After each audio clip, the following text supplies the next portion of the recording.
এই গ্রামে কাকর নামে এক মেয়ে তার মায়ের সাথে বসবাস করত। তার একটা বিশেষ গুণ ছিল, সে নিজের হাতে মেহেন্দি পাতা বেটে তা দিয়ে সুন্দর করে হাতে ডিজাইন করতে পারত। এর জন্য তার গ্রামে অনেক সুখ্যাতিও ছিল। গ্রামের সবাই তার হাতে মেহেন্দি পরত।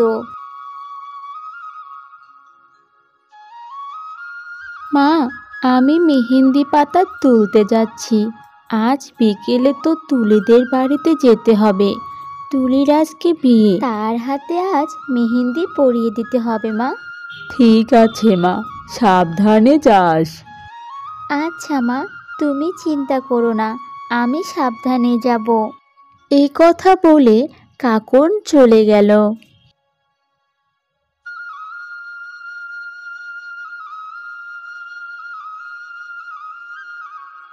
গ্রামের শেষ প্রান্তে কাকনদের বাড়ি, আর তার সাথে বিশাল এক বন। চারিদিকে গাছপালা, আকাশটা যেন ঢেকেই রেখেছে। এদিকে কাকন মেহেদি পাতা তোলা শেষে যখন বাড়ির দিকে যাবে, ঠিক তখনই আকাশ থেকে একটা পাখি আহত অবস্থায় ধপ করে এসে কাকনের পায়ের কাছে পড়ল। আহারে, মনে হচ্ছে শিকারির আঘাতে চোট পেয়ে এখানে এসে পড়েছে, খুব লেগেছে বোধহয়। দাঁড়া, আমি তোর জন্য ওষুধি পাতার ব্যবস্থা করছি। ওটা লাগালে আর তোর কোনো কষ্ট হবে না, বুঝলি?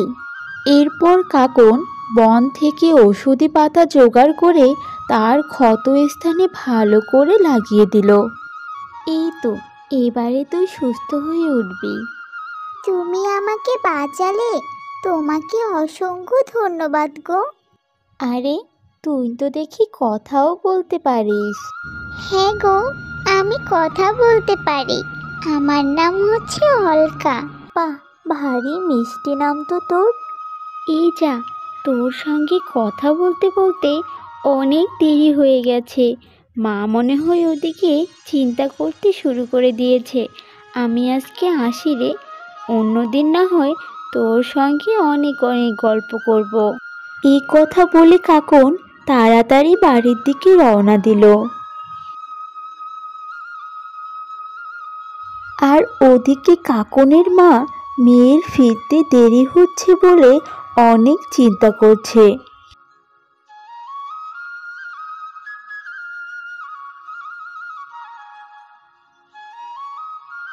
কি রে মা, তোর এত দেরি হলো কেন? আমি তো তোর জন্য চিন্তায় চিন্তায় মরেই যাচ্ছিলাম। তুই কত ঝুঁকি নিয়ে ওই বনটাতে যাস বলতো? বাধা দিলেও তো তুই শুনিস না। কি করে শুনবো বলো তো মা? ওই মেহেন্দি করেই তো আমাদের সংসারটা চলে। আর দেখো, আমি তো চলে এসেছি, আমার কিছুই হয়নি। তুমি আমার জন্য এত চিন্তা করো না তো মা, আমি ঠিকই থাকবো। এইরকমভাবে কাকন আর তার মায়ের বেশ ভালোই দিন কেটে যাচ্ছিল। আর এদিকে অলকার সঙ্গে তার বেশ ভালোই বন্ধুত্ব গড়ে উঠেছিল। হঠাৎ একদিন আকাশ মেঘলা করে অনেক বৃষ্টি পড়তে শুরু করলো। মা রে, বাইরে তো অনেক বৃষ্টি পড়ছে। এই বৃষ্টির মধ্যে তুই আর আজকে যাসনি।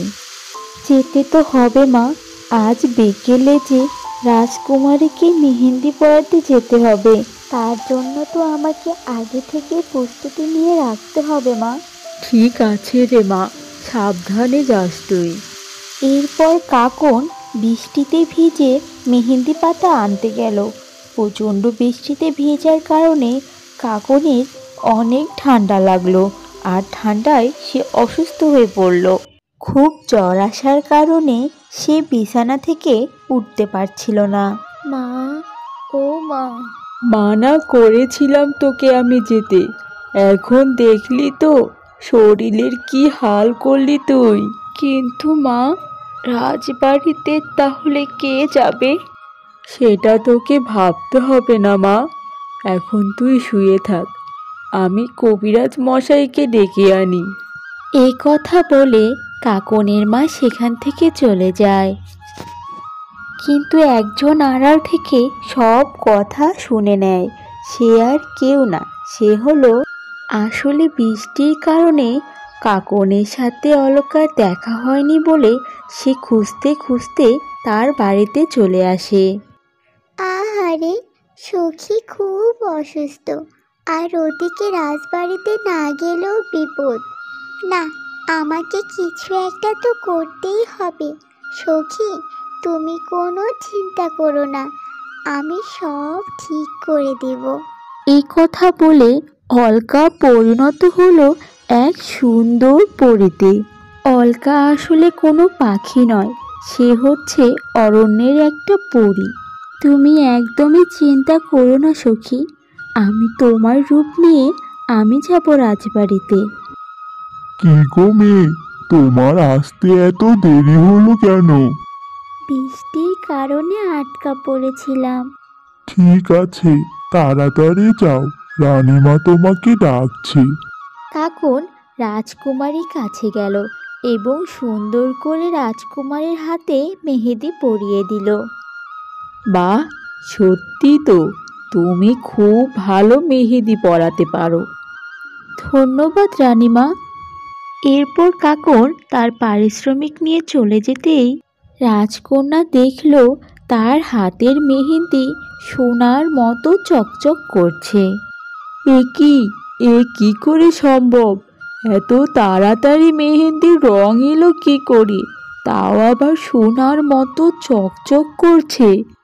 রাজবাড়িতে সবাই রাজকন্যার হাত জোড়া দেখে একেবারে অবাক। আর সঙ্গে সঙ্গে এই ঘটনা চারিদিকে ছড়াতে লাগলো। এদিকে কাকন একটু সুস্থ হয়ে উঠেছিল, কিন্তু বাড়ির সামনে এত হই হট্টগোল দেখে সে বলল, মা, বাইরে এসব কি হচ্ছে গো? কারা এসেছে? সবাই মেহেন্দি পরার জন্য এসেছে রে মা। তুই নাকি রাজবাড়িতে গিয়ে রাজকন্যার হাতে সোনার মেহেন্দি পরিয়ে দিয়ে এসেছিস। কিন্তু মা, আমি তো এখানেই শুয়েছিলাম, আমি কি করে গেলাম? সেটাই তো রে মা, আমিও তো কিছুই বুঝতে পারছি না। দাঁড়া, তুই এখানে বসে থাক, আমি কি ওদিকটা একটু সামলাই। তার মায়ের চলে যাওয়ার পর সেই পাখিটা এলো তার কাছে। সখী, তুমি কেমন আছো? আমি ভালো আছি সখী। তোমাকে একটা কথা বলার ছিল। তুমি অসুস্থ ছিলে বলে আমি তোমার রূপ ধরে রাজবাড়িতে গিয়েছিলাম। কিন্তু তুমি এসব কি করে করলে? এই কথা বলার সাথে সাথে পাখিটি তার আসল রূপে ফিরে আসে। আসলে কাকন, আমি কোনো পাখি নই, আমি হলাম এক পরী। সেদিন তুমি আমার বিপদে সাহায্য করেছিলে, তাই আমি তোমার বিপদে সাহায্য করার জন্য এসেছিলাম।